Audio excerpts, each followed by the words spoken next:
सपने वो नहीं होते जो आप सोने के बाद देखते हैं। सपने तो वो होते हैं जो आपको सोने नहीं देते।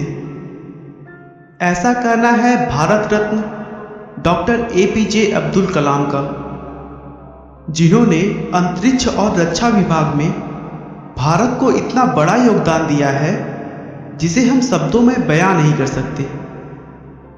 रक्षा विभाग में उनके योगदान की वजह से उन्हें लोग मिसाइल मैन के नाम से भी जानते हैं। अब्दुल कलाम 2002 से 2007 तक भारत के 11वें राष्ट्रपति बने रहे, जिन्हें यह पद टेक्नोलॉजी और साइंस में उनके विशेष योगदान की वजह से मिला, न कि हमारे देश की गंदी राजनीति की वजह से।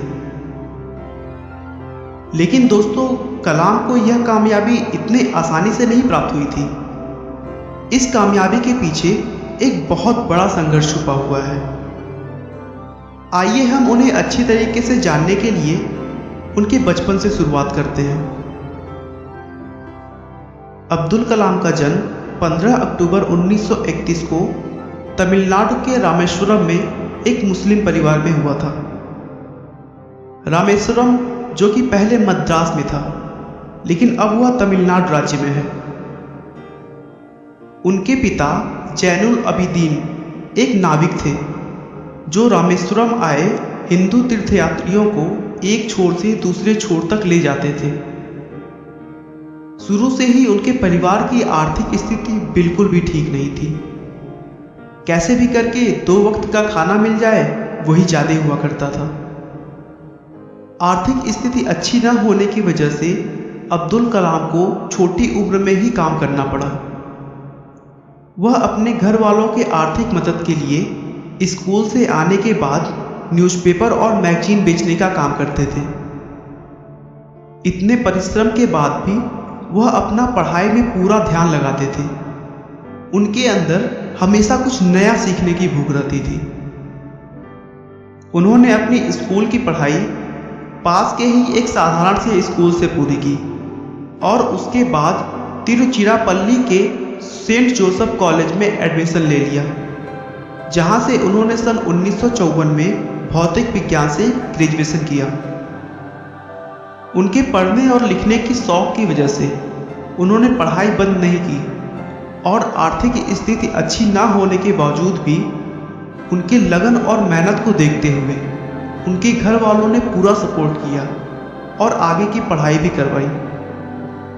वह पढ़ाई के लिए 1955 में मद्रास आ गए, जहां मद्रास इंस्टीट्यूट ऑफ टेक्नोलॉजी से उन्होंने अंतरिक्ष विज्ञान या फिर इंग्लिश में कहा जाए तो एयरोस्पेस इंजीनियरिंग की पढ़ाई की। इंजीनियरिंग की पढ़ाई पूरी करने के बाद अब्दुल कलाम रक्षा अनुसंधान और विकास संगठन यानी DRDO में वैज्ञानिक के तौर पर चुने गए। वहां पर कलाम ने अपने कैरियर की शुरुआत भारतीय वायुसेना के लिए एक छोटे से हेलीकॉप्टर का डिजाइन बनाकर किया, लेकिन DRDO में काम करके उन्हें संतुष्टि नहीं मिल रही थी। DRDO में एक सीमित काम होता था जो कि रोज रोज दोहराना होता था और कलाम एक सीमित काम तक बंधे नहीं रहना चाहते थे। कुछ वर्षों तक काम करने के बाद 1969 में उनका ट्रांसफर भारतीय अनुसंधान संगठन यानी इसरो में हो गया।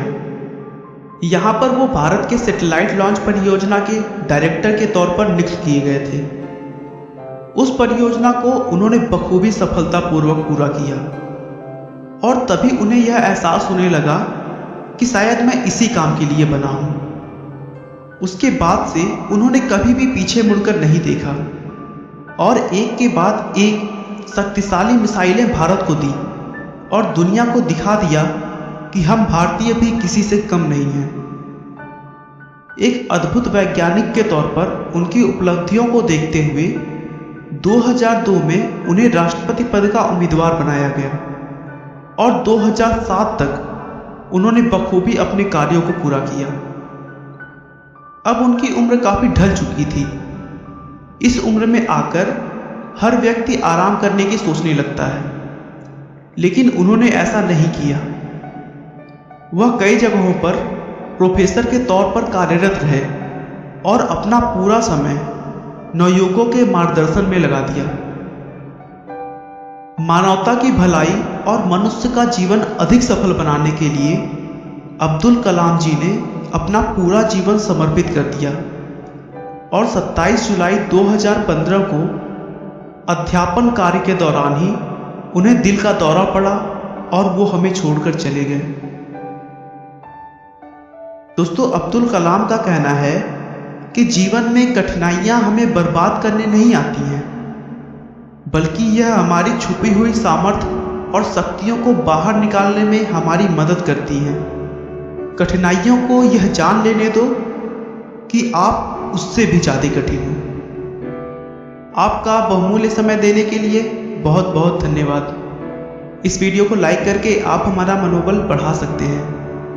मैं हर रोज़ एक नई इंस्पिरेशनल और मोटिवेशनल वीडियो के साथ आता हूँ। दोस्तों, अगर आप हमारी वीडियो को मिस नहीं करना चाहते तो कृपया चैनल को सब्सक्राइब कर लें। आपको यह कहानी कैसी लगी हमें कमेंट करके ज़रूर बताएं। धन्यवाद।